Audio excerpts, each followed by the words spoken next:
So now you got an understanding, hopefully, of the basics of the limbic system and what the limbic system does and how it works. Now, back to the basic question. Why is it important for counselors to understand this stuff, and why the limbic system is what it is and does what it does? Why does that matter to counselors? Well, a big way that it matters to counselors is the issue of PTSD, or acute stress, or just PTS, post-trauma symptomatology, because just about everybody in the world, by the time you reach an age of majority, by the time you reach adulthood, you've experienced some trauma.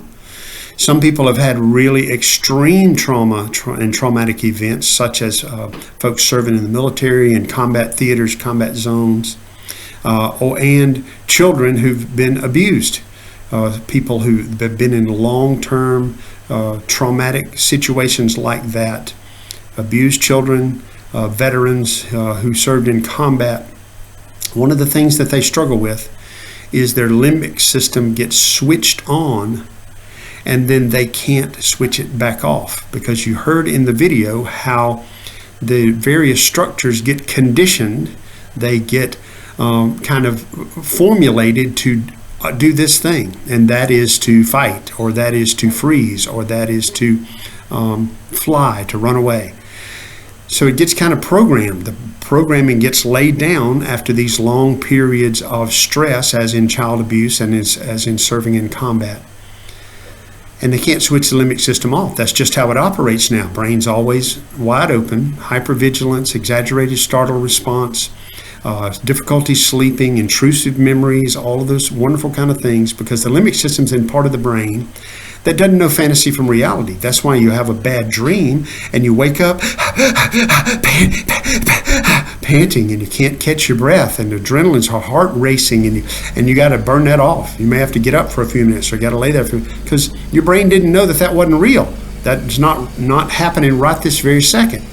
And so that's what the limbic system does unconsciously for these folks who are child abuse victims and combat victims. It gets switched on, kind of stays on.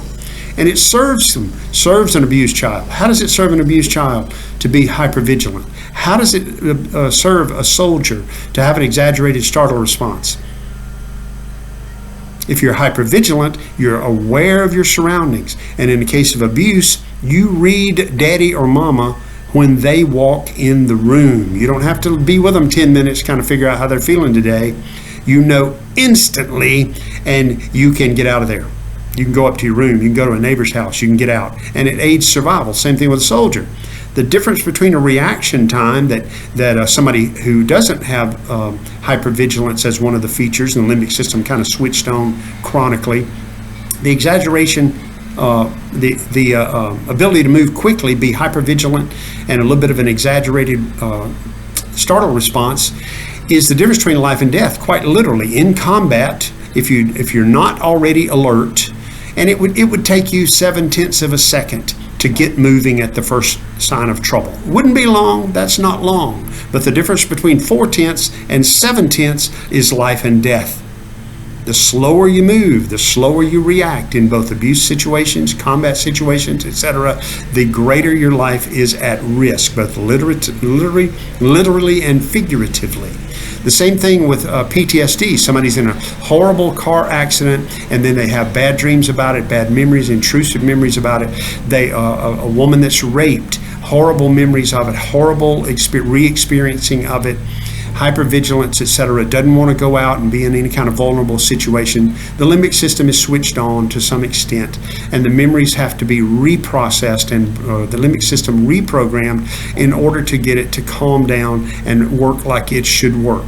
And you can learn all kind of techniques as a counselor, counseling theory, etc., things like mindfulness, things like relaxation, guided imagery, visualization. Narrative therapy has storytelling, reprocessing of memories, because the brain does weird things with the memory. You heard the guy talk about how all of this is linked to memory storage.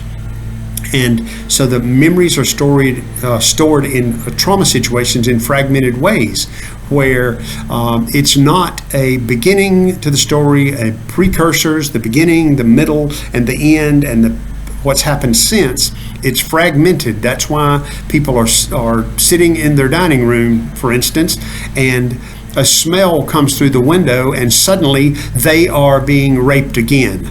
At least that's what their limbic system is saying, as if it's here and now, and there's no prelude, there's no beginning, and it's just suddenly, boom, we're in the middle. And they react as if they're in the middle. And so then counselors dealing with that have to know how to help people switch off their limbic system. Now that you know what the limbic system is, a little bit about how the limbic system works, you are better informed about how to help people deal with the limbic system issues and issues of PTSD and anxiety to some extent. So that's kind of it, summary for the limbic system. Next, I'm going to talk about one more piece called the reticular activating system. I could not find a good video on that one, so I'm just going to do it myself. I looked at a number of them that are were way too high technical, or one of them it was so boring it felt brain cells dying, so I decided to quit watching it. But I tried to find a good one that wasn't so highly technical, no so hideously boring. I couldn't find one. I'm just going to do it myself. Be back in a minute.